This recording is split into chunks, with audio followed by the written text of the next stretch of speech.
pessoal, sejam bem-vindos a mais um TrilhaCast. Aí começando essa quarta temporada aí, muita novidade. E a gente está recebendo hoje o Adnan, mas antes que o Adnan se apresente, estou aqui com o meu fiel parceiro de guerra aqui, Thiago Barudi. Quarta temporada, tem, Thiago? Isso aí, a gente tá firme e forte, né? Se ainda não tiraram a gente, significa que alguma coisa a gente tá entregando, então... Exatamente. E nós estamos felizes que a gente atingiu 22 milhões de visualizações, né? Olha, durante legal, um ano. Praticamente a gente está comemorando um ano de TrilhaCast aqui com a Adnan. Então... E minha mãe não conta, porque minha mãe quase não sabe abrir o YouTube. Não. Então... Família não conta, exatamente. Só... parceria aí, e o pessoal e os jovens que são também, que gostam de assistir, visualizar, dar sugestões aí também. Inclusive, eu acho que um tema hoje muito importante, a gente fala bastante, né, para os trilheiros, quanto é importante se envolver na política ou politicamente, né, saber, acho que hoje está cada vez mais presente no dia a dia, então o tema está cada vez mais presente, então a gente tem visto que os jovens têm se identificado bastante, né. Sim. E um dos vereadores que são mais citados para trazer de volta e para fazer entrevista é o Adnan. Então, por isso que ele está aqui, por pedido de vocês mesmos que pediram, solicitaram aí. Então, seja bem-vindo, Adnan, mais uma vez. Obrigado, Wagner. Obrigado, Thiago. Para mim é uma honra, né? A Trilha Jovem tem tudo a ver assim, com a concepção de modernidade, né? Do diálogo, do jornalismo, que tem esse bate-papo bem sincero, né, olho no olho. Sim. Eu estou à disposição aqui, é um prazer participar pela segunda vez, e é isso aí. As primeiras de muitas, né? Exatamente. Que legal, Adnan, seja bem-vindo então novamente, né? E se você puder explicar, acho que um pouco para a galera como que começou, como a gente até brinca, eu imagino que como não é uma profissão, né, é uma atribuição talvez, é um chamado também, né, para muita gente tem esse lado político desde criança e tal. Como que foi quando você pensou, qual foi a tua trajetória para chegar hoje, né, vereador? Se puder falar, acho que às vezes as pessoas escutam, né, começou nisso, aquilo, mas o que é mesmo? Como foi para Adnan para virar essa chave e de fato virar vereador aí, Adnan? Eu considero, Thiago, para mim, como uma missão. Porque tudo que se tem um propósito maior é uma missão. Sem dúvida. E quando, desde os primeiros momentos em que eu percebi que há injustiças no mundo, em que há diferenças de oportunidade para diferentes pessoas, eu comecei a enxergar que cada ser humano tem uma missão de melhorar. Alguns têm uma missão na área da medicina, outros na área do jornalismo, trazer a verdade, o debate. E eu encontrei na política uma forma de transformação, um instrumento de transformação na sociedade.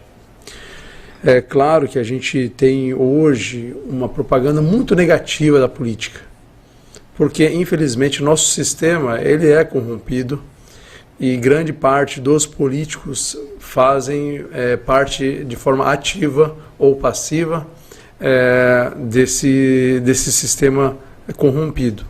No entanto, se a gente perceber na história da política brasileira e mundial, nós vamos ver que tem pessoas, lideranças, que não se entregaram, não se corromperam, mantiveram a sua integridade e o seu propósito.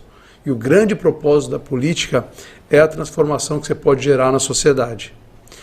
É por isso que eu me candidatei pela primeira vez nas últimas eleições, fui eleito e estou dando o melhor de mim nesses quase 3 anos do meu primeiro mandato, e temos aí mais 1 ano e pouco para completar ele.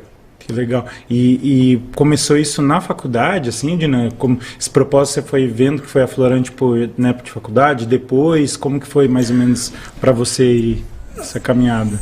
A questão assim, de entender a política como forma de transformação foi mais, que caiu mais a ficha, foi mais na universidade. Mas antes disso, eu tenho uma formação, um berço, digamos assim. Meus tios, a grande maioria, lutaram contra a ditadura.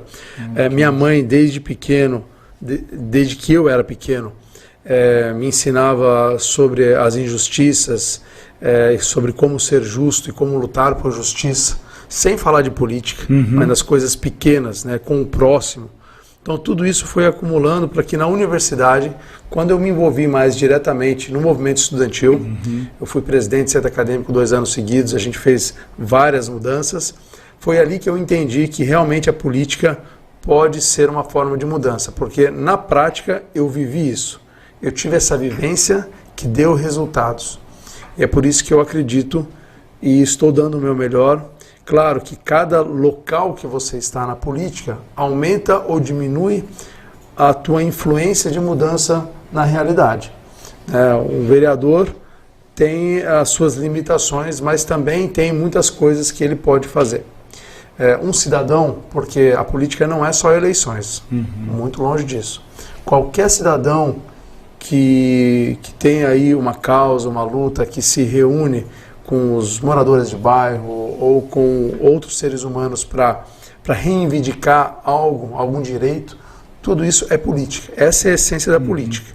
A política vem da palavra polis, que é cidade. Então, a luta por cidadania, por direito, é a política. Perfeito. E nesse decorrer do seu processo, até mesmo já você falou que tem 3 anos, né? Você já desenvolveu vários projetos aí que foram bem visualizados assim, e aceitos pelas contribuições. Uma delas também que você contribuiu muito foi a questão do Vale Transporte também, né? Para os jovens e tal. Tem alguns projetos assim que você fala assim, esse é o que eu almejei fazer e estar aqui, que você destaca assim no seu processo?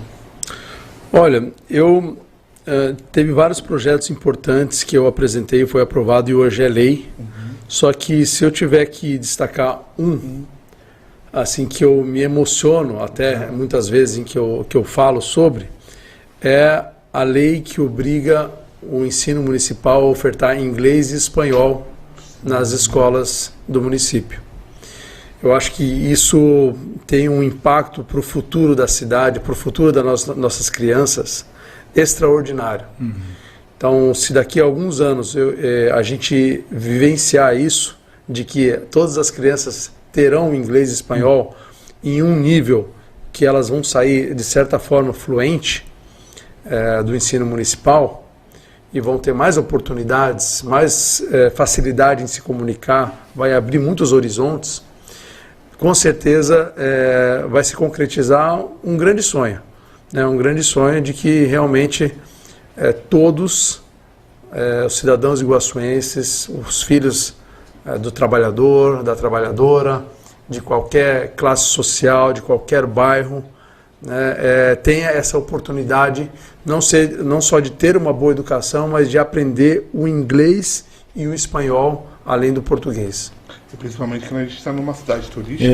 Exatamente. Acho que essa a importância, realmente, como você falou, né, Dino? Se fosse para destacar, né, entre outras e tudo mais, a própria briga, né, a briga, entre aspas, né, com a questão de ter levantado a bandeira do passe e tudo mais para o estudante, quanto isso é importante, acho que a base é justamente esse legado, né, Dino? Querendo ou não, acho que 2013 eu fui para Cancún, e aí o pessoal que estava atendendo a nossa mesa comentou, né, falando assim que falando um português, um portunhol, assim, até às vezes melhor do que os nossos colegas aqui do Paraguai e tal. Então ele arriscava um português e na mesa do lado ele mandou, acho que, sei lá, se era o mandarim, um idioma assim muito diferente. E aí eu perguntei, falei, nossa, tipo, você falou agora português, agora você está falando outra língua, como que foi? E ele falou que foi parte da política pública, justamente eles entenderam que no México, quanto mais se pregasse a importância desses outros idiomas, mais eles iam ganhar financeiramente, e colocaram isso à prova. E acho que isso que a lei que você trouxe ali, a importância é justamente, acho que desse legado de ver novos horizontes, a possibilidade de deixar a cidade de Foz mais acolhedora, né, com um idioma, imagine, é completamente diferente você receber um turista na língua dele. Outra, você fazer ele se comunicar através do celular, sei lá, é frio, né? Então, acho que realmente isso daí é um legado, imagino, para o nosso destino. E dentro disso, Adina, eu sei que hoje em dia, né, lá atrás falavam muito de levantar bandeira talvez de uma comunidade, um bairro, né? Lembro que antigamente acho que era até mais forte, acho que isso. E hoje está cada vez mais, tipo, além disso, né? As fronteiras, não está mais só o bairro, né? Tá a bandeira, o que é importante para você, né, quanto legado e tal. E para a Dinan, assim, o que você enxerga que seria fundamental, assim, que você conseguiu cumprir parte ou quase tudo nesses 3 anos, assim, que você identificou lá atrás e falou, nossa, é a educação, é o transporte, né? Como que foi e ver isso realizando nesses 3 anos aí, Edna? Bom, nas 3 principais atribuições de um vereador, eu acredito que eu cumpri muito bem. Claro, ninguém é perfeito, mas aquele que tenta fazer o melhor, aquele que dá o seu melhor, tem chance e vê isso com um propósito, e faz isso com amor, com convicção do que está fazendo, tem grandes chances de ter um resultado maior. Mais chance de acertar, né? Exatamente. Então, assim, tanto na questão de legislar, ou seja, criar novas leis, acabamos de citar uma, que é tornar obrigatório o ensino de inglês e espanhol, que é de nossa autoria, tanto na fiscalização do executivo. Perfeito. Então, as visitas que a gente tem feito às UBSs, ao sistema de saúde como um todo, aos CMEs, às escolas municipais, fora outros órgãos públicos, mas principalmente na educação e na saúde, nos evidencia que a gente fez um trabalho bastante comprometido em fiscalizar também o executivo. Porque fiscalizar o executivo é também fiscalizar o serviço público prestado pelo município. Né? Não é só prestar atenção nas contas, o quanto está gastando, isso também. Mas é você fiscalizar o serviço, aquele que está na ponta, entregando ao cidadão. Né? Isso. Então a gente fez isso. Né? E na questão, tem uma terceira atribuição que pouco é falado, que o vereador ele é representante do povo. E como representante, eu estive presente nas comunidades, nas diversas comunidades de bairro, ouvindo as demandas e lutando por essas demandas frente ao poder público. Então, nessas 3 atribuições, que é fiscalizar, que é legislar e que é representar as demandas da população, a gente se comprometeu e eu acredito que o resultado foi muito positivo. O feedback que a gente ouve das pessoas é muito gratificante para a gente, porque a gente faz questão de não ficar na nossa bolha. Porque ficar na nossa bolha às vezes é fácil ouvir o elogio, mas quando a gente sai e vai para a rua e ouve as pessoas que não me conhecem pessoalmente, mas acompanham de certa forma o nosso trabalho, ficou sabendo que eu visitei a UBS, o CMEI, ou pelas mídias sociais, enfim. Quando essa pessoa vira, olha, Adina, eu te acompanho, eu vi que você fez ali naquela UBS, eu vi o que você fez, eu fiquei sabendo. E dar esse reconhecimento para a gente é muito gratificante e isso que nos dá força para continuar. Porque é um trabalho exaustivo. Nossa, imagina. Um vereador que quer não fazer nada, ele consegue. Ele fica lá no ar-condicionado tranquilo. Mas o vereador que quer trabalhar, ele pode ficar 24 horas trabalhando que vai faltar ainda tempo para ele trabalhar. Porque as demandas são infinitas da sociedade. São infinitas. Então, é isso. Eu acho que a gente cumpriu essa nossa missão com um propósito muito, muito grande, muito grandioso, né, junto com a comunidade. Eu vejo que com a Adnan ele traz muito a política, também a política popular que estava sendo apagada, né? Porque, como ele disse ali, né, tem muitos perfis ali que só ficam mais fechados a gente costuma brincar, câmera, né? Exato, é aquele vereador que a gente nem sabe o nome direito, né? Provavelmente ele talvez está nessa prateleira de não querer se expor muito, vai, né? Ano que vem talvez a gente escute falar mais do que os últimos 3, né? E aí acho que, de fato, aqueles que os nomes ficam cada vez mais popular, né?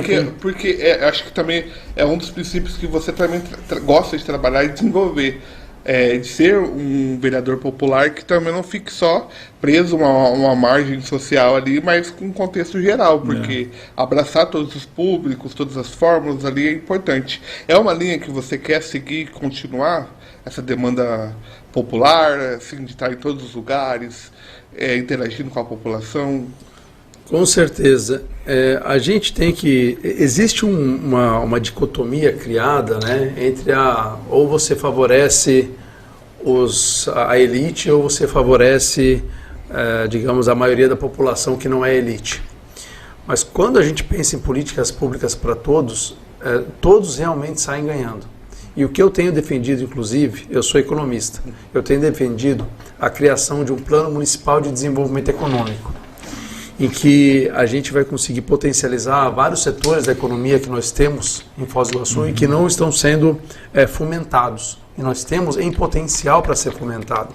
Isso vai gerar mais emprego, mais renda, mais microempreendedores individuais, mais empreendedorismo. E assim, quando a gente pensa, vou dar um exemplo da tecnologia. Vamos fazer uma cidade inteligente para os turistas.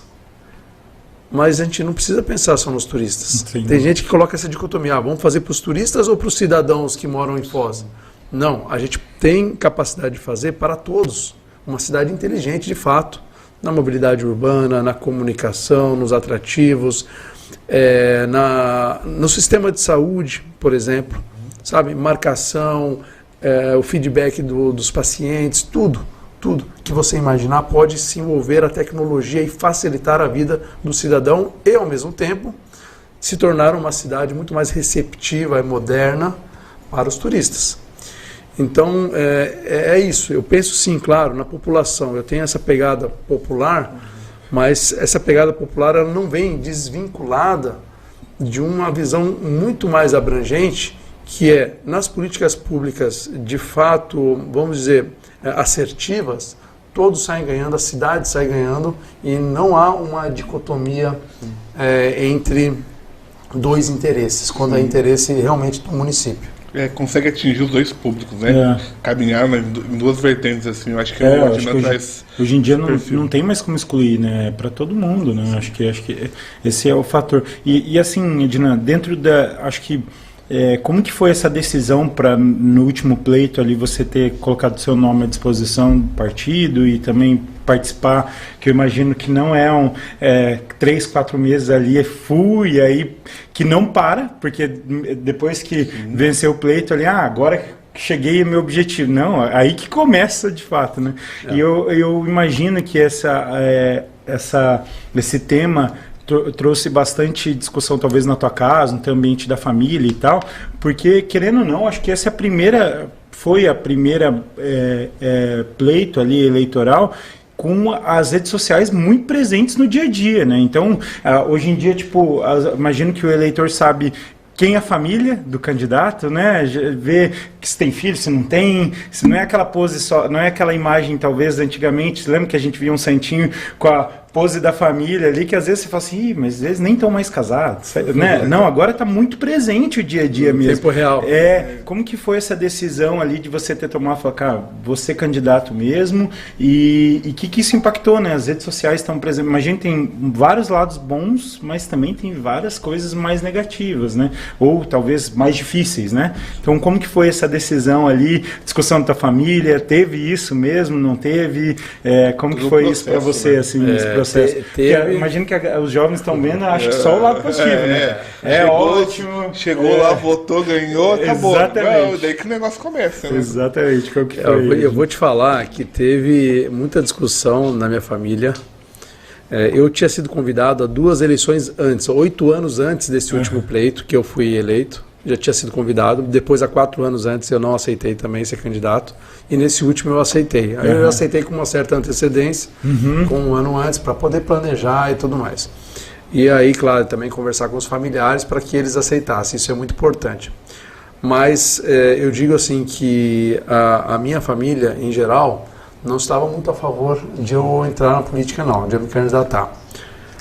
Por tudo que se fala da política, por eles entenderem também que eu sou uma pessoa bastante rígida em relação à minha integridade. Então, eles viram já, antes de eu me candidatar, a possibilidade de eu criar inimizades dentro da política por conta dessa minha posição intransigente, né? Mas conforme eu fui explicando para eles, eles entendendo que eu tinha isso como um propósito de vida, eles foram aceitando.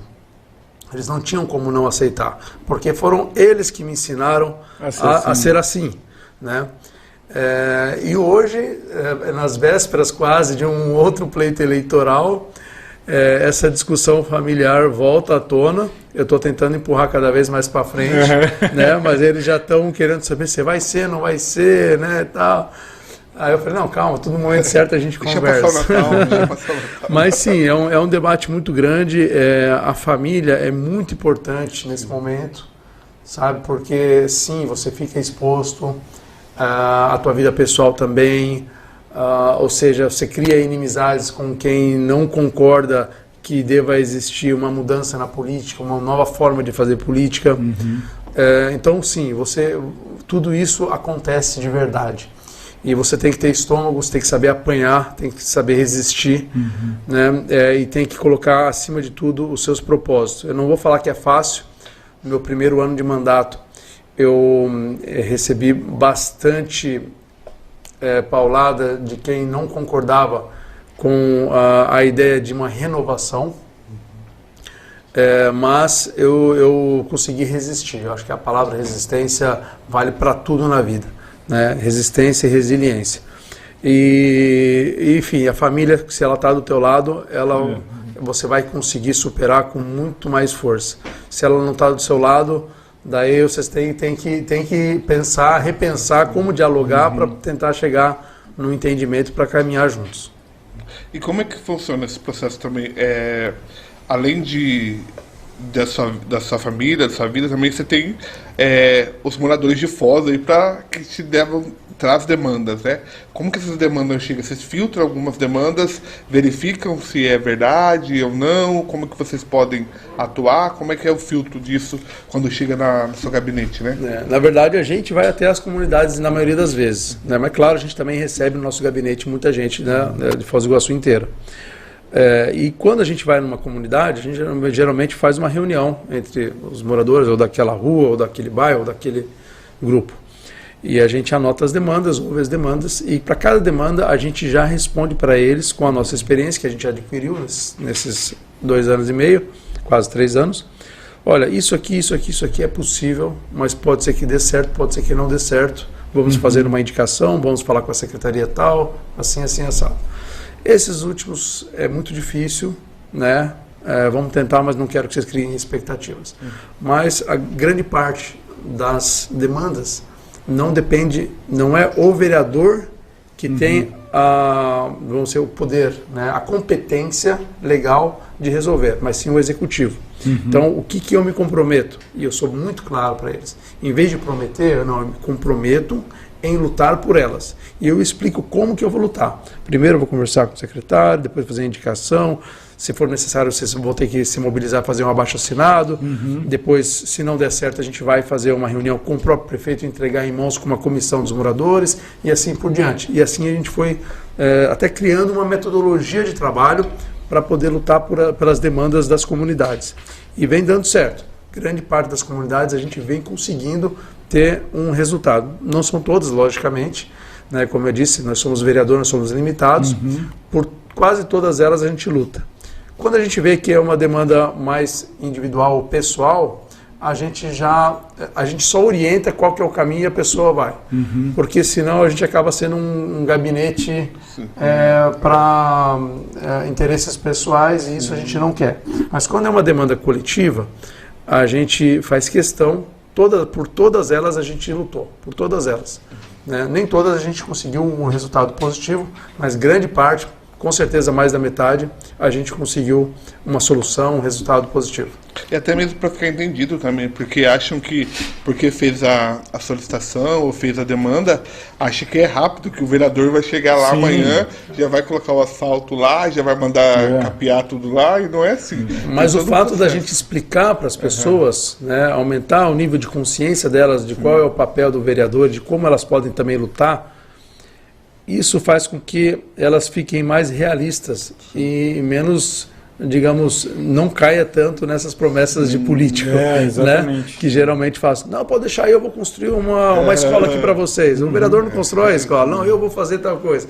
Então a gente acaba também colaborando com isso, com a sociedade, né? Da conscientização política. E a importância também de jogar limpo, né? Porque a partir do momento que você fala e já faz a contrapartida, eu solicitei, mas demanda disso, precisa disso, tende a uma vertente, né, de reconhecimento. Tanto que eu acho que, inclusive, teve alguns anos atrás, tipo, o próprio Renova fazia muito esse trabalho, o Renova Brasil, né, que surgiu, inclusive, com esses novos políticos. Eu acho que isso é legal destacar, tipo, o papel mesmo da Dinan, né, e vários outros, foi justamente trazer qual que é o papel de cada um, qual que é do legislativo, qual que é do executivo, porque se parar para pensar, tem um porquê que não era explicado antigamente, porque se eu falava que eu estava resolvendo aquilo ali, né, e às vezes nem era minha competência e nem podia fazer, né, a pessoa estava falando, não, quem está cuidando é o fulano, então você fazia isso de politicagem mesmo, não política de fato, né.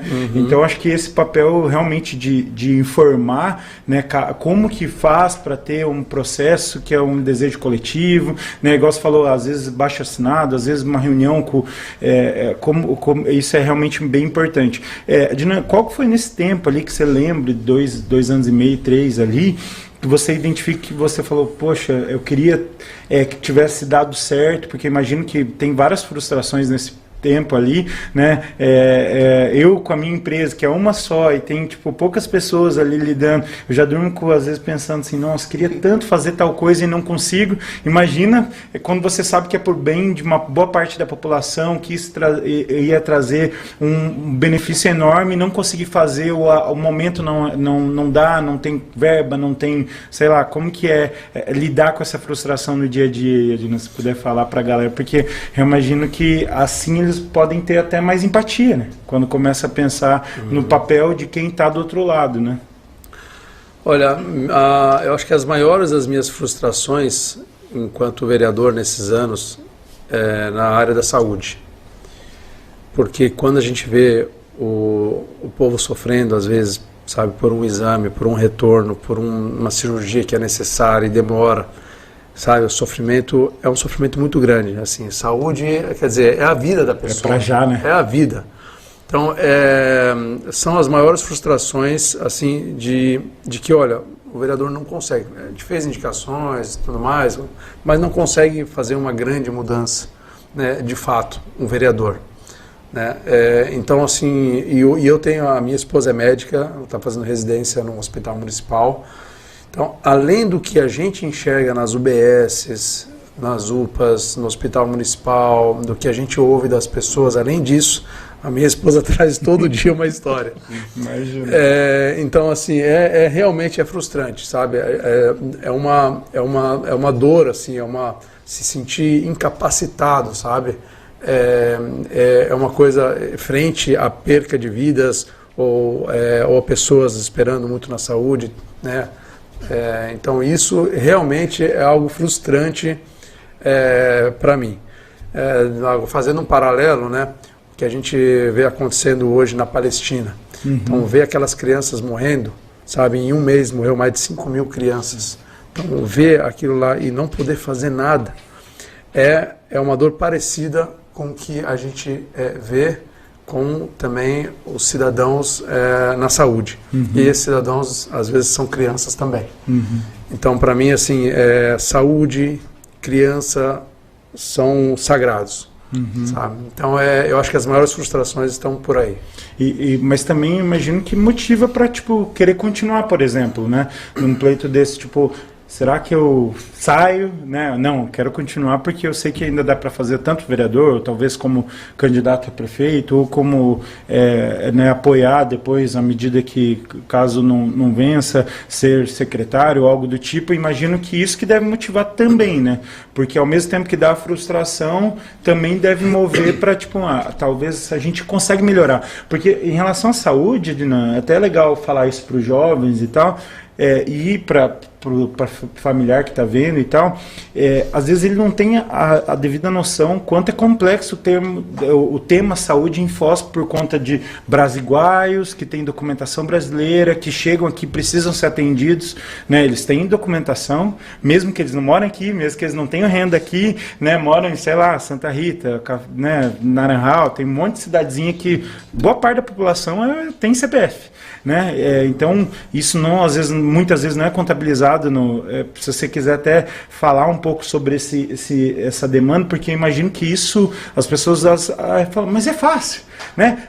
Santa Terezinha, como que às vezes consegue ter mais rápido? Porque Foz tem uma complexidade enorme. Né? E um dos polos também, que Foz é um grande polo universitário também. Né? Agora, então, né, se tem transformado. Então, né? Tem bastante universitários que estão usando também. Exato, que acabaram de chegar da noite, cada 6 meses, 3 mil alunos, estão falando, né, no Paraguai. Sim. Então imagine, do nada, cada 6 meses enche de novo a cidade. Então sim. É muito complexo esse tema realmente, né? Um ponto importante que você falou, que realmente a saúde por si só ela é complexa. Foz do Iguaçu ela tem 300 mil habitantes, mas ela atende de repente uma população de quase 1 milhão. Meu Deus. Ou mais. Porque muitas vezes não é contemplado isso financeiramente. Turistas, né? Exatamente. Tem os paraguaios, tem os turistas, tem a região oeste do Paraná que muitas vezes vem para cá, que é referência. Mas ao mesmo tempo, existem formas, projetos, políticas públicas, planejamentos que podem dar um norte. Não é simples, não estou falando que é simples, mas existem muitas ideias boas. Hoje, o que eu vejo como uma luz no fim do túnel, se for bem feito, vai dar um fôlego à saúde, e aí vai depender do próximo prefeito como que ele vai reorganizar o sistema de saúde público em Foz do Iguaçu. Pode ser uma grande solução. Nós temos boas ideias, por exemplo, a criação, uma das ideias, né, a criação de um ambulatório de clínico médico. Isso não é uma ideia minha, é uma ideia de especialistas, de médicos, né? Assim, isso desafogaria tanto o Hospital Municipal, as UPAs e até as UBSs, daria contemplaria todos aqueles que fizeram cirurgia e precisam de um retorno, que às vezes a pessoa leva alta e não era para levar alta, ou às vezes leva alta e pede para voltar depois de alguns meses e precisa voltar todo mês.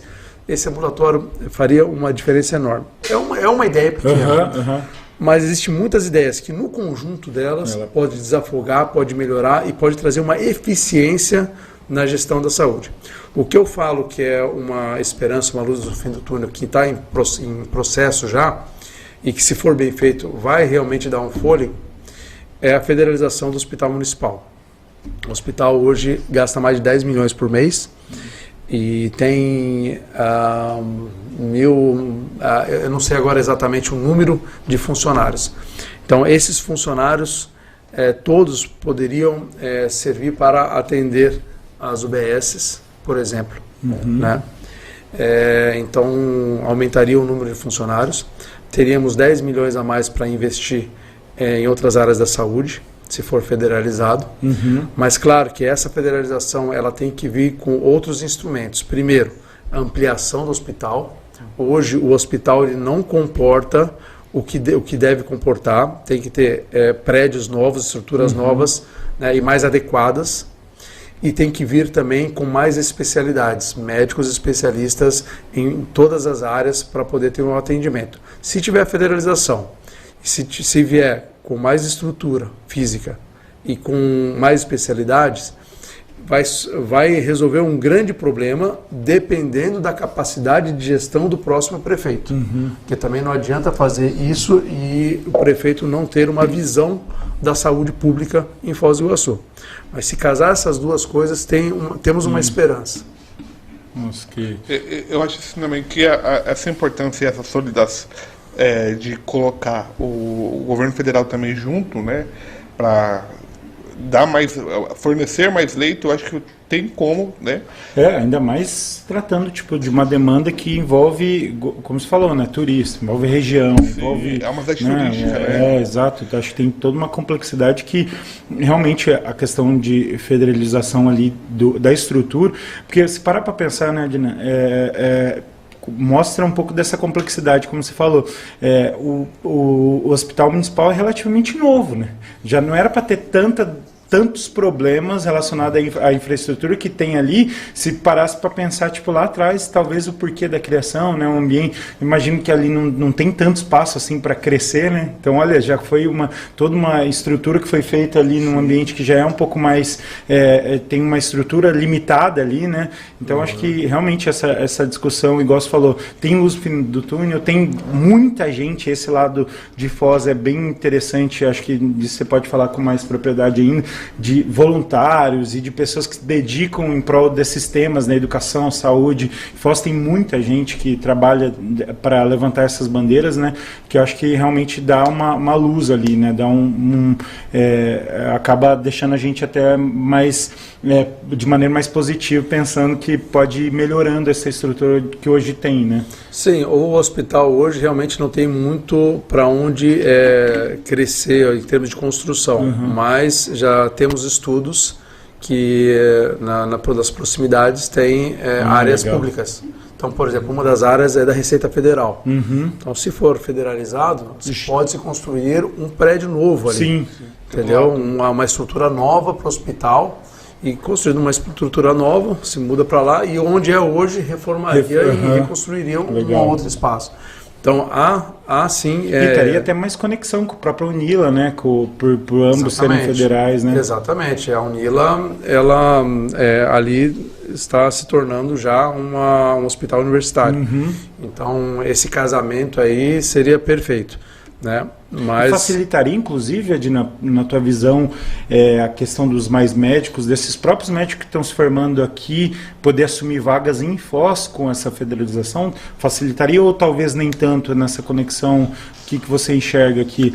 Hoje os mais médicos, acho que já foram pedidos 23, se eu não me engano, pelo município, né, pelo Programa Federal Mais Médicos, e está previsto para pedir mais 23. Legal. Se eu não me engano, total 46. Então isso eu acho que independe um pouco da federalização, né, ao meu ver. Porque é um programa federal que Foz do Iguaçu está inscrito e está solicitando. Perfeito. Né? Mas assim, a questão da federalização tem muita chance de ser um grande passo para uma possível resolução da saúde aqui em Foz. E eu vejo também através das UPAs e das UBS que poderia também se tornar um espaço também de visibilidade, porque hoje, se você usar, que não depende de uma UBS, que não depende de um UPA, a rotatividade desses profissionais é muito constante. Então não tem uma identidade naquele processo ali que caracteriza, né, principalmente na UBS. Não, que legal. E Adnan, se você puder falar um pouquinho já, né, dentro, como você falou, acho que esses 3 anos dá para fazer uma boa balança ali do que vocês vêm fazendo, e eu digo vocês porque tem toda uma equipe, né, Adnan?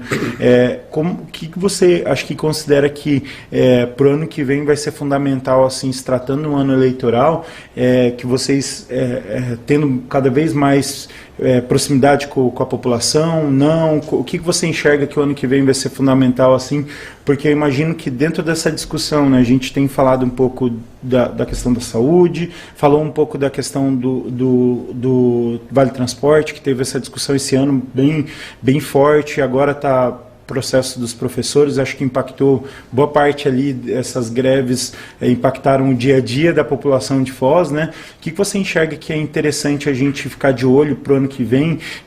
Quais são os temas que você vê que tem espaço? Tem um pouco da questão do próprio acordo com a Itaipu, de uma renovação, né, desse novo pleito ali que vai acabar os royalties ali, já está começando a conversar. O que a gente, enquanto população, pode ficar de olho, ficando atento, porque ano que vem, eleição, a galera já sabe, mas que talvez muito não é falado ainda e na tua visão é importante, Edno. Bom, são vários temas que você tocou que são importantes. Por exemplo, o transporte coletivo com certeza vai ser um tema central. Hoje nós precisamos de um novo modelo de transporte coletivo. Esse modelo que está aí, ele já está ultrapassado. Isso é legal, você falou. Sabe, foi feito um contrato tampão, digamos assim, provisório, né? E renovado ele. Mas ele, na verdade... Adnan, dúvida, tá? Eu não sei.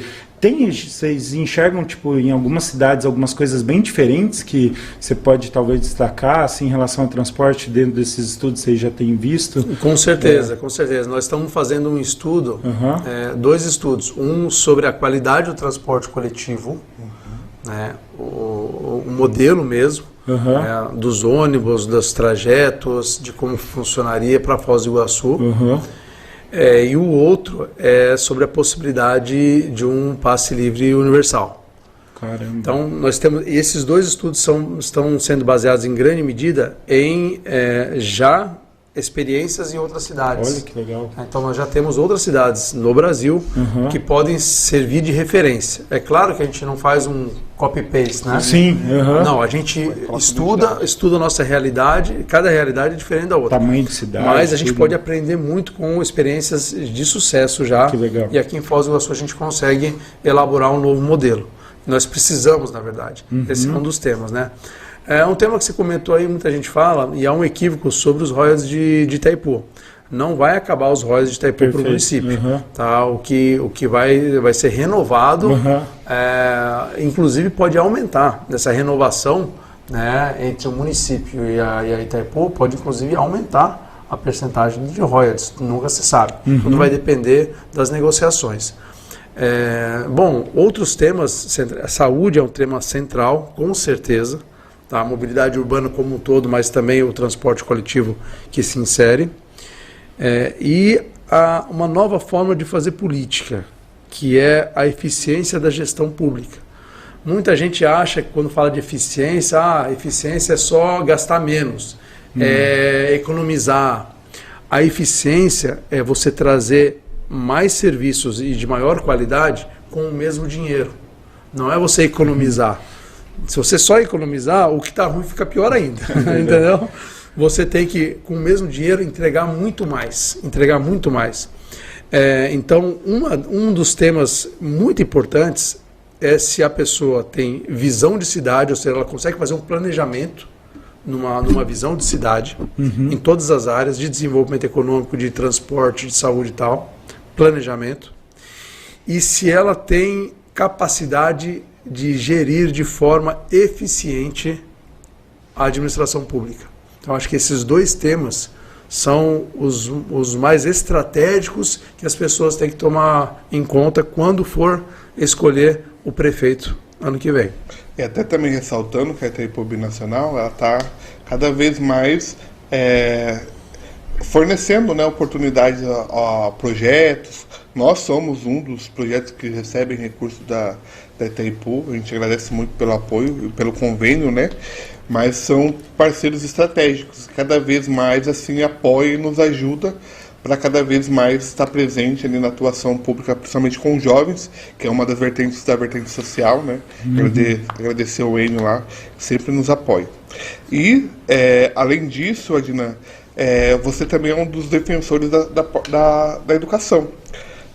O inglês e o espanhol foi um dos principais aí. Inclusive, tipo, só dá uma olhada, né, Wagner, acho que nas redes sociais do Adnan, dá para ver ele visitando a escola municipal, por exemplo. Teve a questão do incêndio no Porto Meira, né, teve essas visitas, acho que mostra com certeza os pais que têm filhos lá e os profissionais dessas escolas se sentem privilegiados, né, de serem vistos, né. O problema é que eles estão passando, tem gente vendo também junto com eles, né? Sim. Então acho que esse fator foi bem importante, né? Sim, e as demandas que vão surgindo também a partir do próximo ano, você tem alguma linha que você também já pesquisou, que você falou do transporte, né? E da educação? Bom, a educação, entre as áreas que existem, os setores ou as secretarias, em Foz do Iguaçu, a educação na minha avaliação, é a que melhor está. Só que ainda tem problemas estruturais. Né? Eu vou citar talvez dois dos principais problemas. Ainda existe uma fila de crianças que não estão matriculadas no CMEIs, isso em primeiro lugar. Em segundo lugar, uma proposta que a gente vai apresentar é o período integral, principalmente para os CMEIs, para todos os CMEIs. Então, essas são duas demandas que Foz do Iguaçu precisa entender como essencial. sabe? Nós precisamos ter CMEIs integrais. Hoje, cada vez mais, as mães e os pais trabalham e precisam trabalhar, e deixando só um período não consegue, e a família precisa dessa renda. Uma educação boa, claro que não é obrigatório ser, nós precisamos, nós podemos também ter opção não integral, mas nós temos que ter vagas para todos que quiserem integral. Então essas são as duas, são dois problemas que nós precisamos saber como resolver, e nós vamos apresentar propostas, projetos para resolver. Outra questão na educação, que a gente sempre bateu em cima desde o primeiro ano de mandato, são as equipes multidisciplinares. Ainda Foz do Iguaçu tem uma equipe pequenininha, uma equipe só, com assistentes sociais e acredito que tem... Psicólogo? Não, acho que psicólogo ainda não tem. Acho que só assistente social por enquanto. Nós queremos ampliar, fazer uma equipe muito maior, acrescentando, inserindo psicólogos, psicopedagogos, fonoaudiólogos, para poder justamente detectar. Hoje, cada vez mais, nós temos crianças com dificuldade de aprendizado, nós temos crianças que se encaixam no espectro autista, nós temos, ou seja, uma série de especialidades. Nós precisamos ampliar. Nós temos também crianças com deturpação psicológica por conta da vivência social em casa e na comunidade.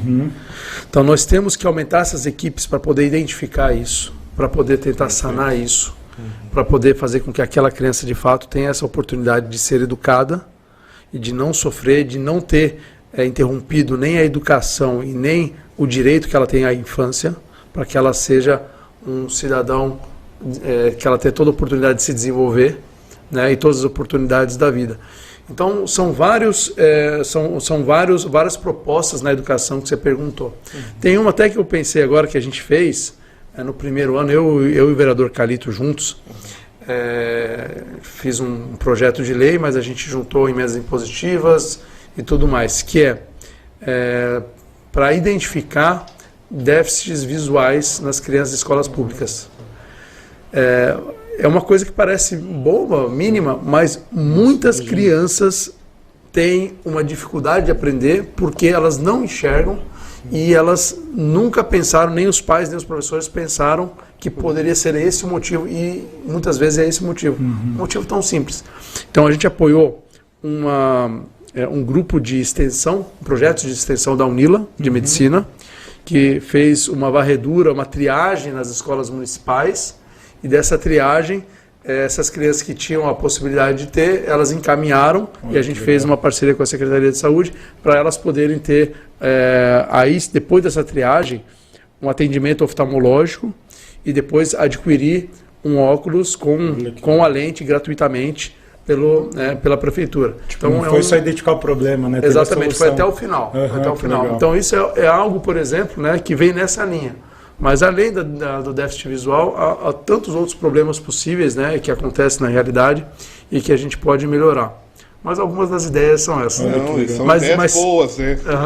E quando tem uma equipe boa que sabe o que está falando é outra coisa, né? Exato. Quando a pessoa sabe o que está falando e sabe como apoiar e está ali dentro da atuação em si, eu acho que tem mais propriedades, assim, por isso eu gosto muito do Dinan, porque ele tem propriedade no que fala. Não, e quando tem esses projetos, né, Dinan, igual você falou, não é só uma parte, né, do problema, né, tentar fazer o todo ali, todo aquele ciclo ali, mostra essa importância, né, a gente teve Rally dos Sertões também aqui em Foz pela primeira vez, né, que teve um monte de voluntário ali, médico, que zerou inclusive boa parte das filas ali, que acho que eu sou iguaçuense, nunca tinha visto nada parecido, então acho que são uma soma de esforços ali, né, e Dinan, acho que dentro de tudo isso que a gente falou ali, não tem como a gente não perguntar, né, Wagner, tem todas essas dificuldades e tem, acho que um ano bem importante, como se falou ano que vem, a gente falou da saúde, da educação, do transporte, né, coisas que eu acho que todo mundo que é iguaçuense em algum momento afeta o dia a dia, assim. O que o Adnan está pensando assim para 2024, 2025? Você tem pensado seguir como vereador? Eu sei que está ainda não está no momento, né? Mas que mais tem chamado a atenção?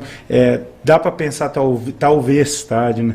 Como um futuro candidato a prefeito, mesmo com todos esses problemas, você vê que talvez seria algo que te chama a atenção, de você querer ajudar e resolver, como nessa parte mais execução, né? Ou você se vê também ainda como o teu tempo como vereador ainda você acha que não acabou? Talvez entraria mesmo presidente da Câmara, alguma coisa assim. O que você vê como nesse tempo que você aprendeu, imagino muito, né? Não tem faculdade, né? Mas pode tranquilamente o primeiro mandato ser um selo ali de conclusão de muita coisa, né? Sim, bom, para 2024 nós estamos tentando criar viabilidade para sermos candidatos a prefeito. Uhum. Isso é uma decisão nossa e da nossa base, digamos assim. Legal. Né? Porque a gente entende que nós temos visão de cidade, nós temos capacidade técnica, pessoas capacitadas no nosso grupo, e que a gente pode fazer algo muito diferente do que foi feito até hoje. Se a gente tem essa capacidade, nós temos o dever cidadão de encarar um desafio como esse. Uhum. Claro que há muitos, os problemas são estruturais, mas nós sabemos as direções. Uhum. Agora, se a gente de fato vai ser candidato ou não, isso vai depender de algumas conjunturas e da gente sentir a nossa chance, a nossa viabilidade eleitoral. Uhum. Isso no momento certo. Legal. Mas a gente tem que acreditar em nós mesmos. Se a gente criticar aí os políticos, ficar falando dos outros e a gente não sentir que nós temos essa capacidade, nós somos protagonistas de onde nós estamos, a gente não consegue mudar. Uhum. Criticar a gente não muda muita coisa. Exato. Mas assumir esse dever, assumir essa missão, faz parte do que a gente se propôs desde o começo. Em relação a sermos vereador, de verdade, eu acho que nesses 4 anos eu dei o máximo que eu pude dar como vereador. E eu acredito que se eu ficar como vereador, eu não vou estar alcançando um objetivo maior, que é de fato trazer uma grande mudança. A gente conseguiu algumas mudanças, mas não uma grande mudança para Foz do Iguaçu, porque o vereador realmente não consegue, é limitado. Mas o que a gente pôde, o que estava dentro dos nossos limites, até coisas que estão além do nosso limite, a gente fez. Então, assim, nós estamos convictos que nós temos essa capacidade técnica, que nós temos um grupo capaz, que nós temos visão de cidade em todas as áreas e que, acima de tudo, nós podemos fazer uma gestão eficiente, né? Então, nós estamos criando essa viabilidade, nós estamos conversando com as comunidades, nós estamos conversando com os partidos, estamos conversando com várias pessoas, né? Temos muitas pessoas nos mandando mensagem de você tem que se candidatar sem eu abrir esse assunto. Legal. Mas assim, pessoas que acompanham o nosso trabalho, né? Que de fato essas pessoas nos fomentam, nos incentivam, né? Porque não é uma ideia, tem que ser uma ideia coletiva, tem que ser uma decisão coletiva. Uma candidatura a prefeito tem que ser uma candidatura coletiva, não um projeto de uma pessoa, mas de uma coletividade. E é essa construção coletiva que a gente está fazendo nesse momento. E, Adnan, acho que dentro, mais uma vez, mesmo a gente não ter... isso é legal a gente deixar claro, né, Wagner? Que a gente em nenhum momento conversou, tipo, antes, a gente vai fazer essa pergunta, tá? Nada disso, e acho que mostra muito, de novo, do teu comprometimento e a tua transparência de falar mesmo aquilo que você entende como que é o fator principal. Acho que, como você disse, um grupo de trabalho ali, um grupo de pessoas que tem vários... e se encontrar ali com muito potencial para ficar só, talvez, naquele grupo, né? E se colocar em prol da população. E, de novo, acho que esse fator de você expor isso para a galera e falar, acho que tem um grande mesmo que venha isso acontecer ou não no momento, né? Acho que só de poder colocar isso à disposição, essa transparência, mostra muito desse valor, sabe? Eu acho que, infelizmente, a gente, em termos de Foz, assim, historicamente a gente viu muitos anos, aconteciam os problemas, sumiam as pessoas, né? Então acho que eu tenho um comércio ali bem no centro e não são muitos que deixam esse trabalho de diálogo aberto. Assim, acho que você, Bobato, a Yasmin, né, e alguns, infelizmente a gente queria que a gente pudesse falar de várias pessoas, mas infelizmente atualmente são poucas pessoas que deixam esse caminho aberto para o diálogo, de ouvir às vezes o contrário, de colocar isso à disposição. Pelo contrário, quando tinha algum problema sumia, né? A gente via isso acontecer, parecia só de 4 em 4 anos a gente viu os políticos. Por isso que eu falo ainda bem que agora não está mais assim. Essa abordagem popular, porque ela vem muito nesse fator também, né? De dar a referência na questão da rede social, de estar mais atuante, porque é ali que a gente vai conseguir visualizar muitos trabalhos o dia todo, e o único momento que tem no celular é de ver de alguma abordagem que você fez, de ver que você está sendo atuante, então isso já tem um diferente, né? Isso sempre foi teu, assim, Adina? Você acha que esse diálogo, como que foi, assim, você viu que teve que, óbvio que imagino que teve que filtrar muita coisa, né, porque não dá pra, imagina no tempo de família, ficar o tempo todo no celular, algo do tipo, mas sempre foi seu manter esse diálogo, já é familiar, aquilo que você falou, desde a estrutura da sua mãe lá, você já via nesse papel? Eu sempre fui uma criança, adolescente, que gostava muito de argumentar e defender um ponto de vista. E isso desde criança. É incrível, né? E hoje meu filho faz comigo o que eu fazia com meus pais. Você tá passando. Aí eu falo, meu Deus, eu não consigo ganhar na argumentação do meu filho. Meu filho saiu pior que eu nesse sentido, né? Pior no bom sentido. De convencer, né? Isso. Então, isso sim. Agora, o nosso amadurecimento nos fez desenvolver essa capacidade de escutar mais. Porque eu era uma pessoa de convicções, continuo sendo uma pessoa de convicções. Né? Eu acho que isso é um diferencial de um político, defender aquilo que você de forma convicta acredita. Mas ao mesmo tempo, apesar das suas convicções, você tem que ouvir. Então isso foi algo que eu desenvolvi durante minha vida. Não só depois que eu entrei como vereador, mas antes, né, com amadurecimento, com o movimento estudantil, na universidade, com os amigos, com os familiares e tal. Então, isso é algo que eu não tinha comigo, que era a minha opinião e pronto, né? Mas depois, como eu falei, não, e se eu estiver errado? Não quer dizer que se eu tenho uma posição forte e argumentos bons, nem sempre eu vou estar certo, né? Então, muitas vezes eu vou estar errado. Então, a vida ensina, e nós somos inteligentes. O maior dos inteligentes é aquele que aprende, que não tem a arrogância de dizer que eu estou certo sempre. Então, aquela frase lá do Sócrates, só sei que nada sei, não é que nada sei, mas você tem que saber que você é limitado e que você tem que ouvir, que você tem muito a aprender e que nem sempre a tua posição é correta. Perfeito. Ainda bem que a gente tem tido cada vez mais essa proximidade de políticos que entendem que tem esse diálogo. Na hora de cobrar a gente cobra, na hora de elogiar a gente elogia, e assim a gente vai caminhando e passando aí as informações. Pessoal, a gente está chegando ao fim aí do TrilhaCast.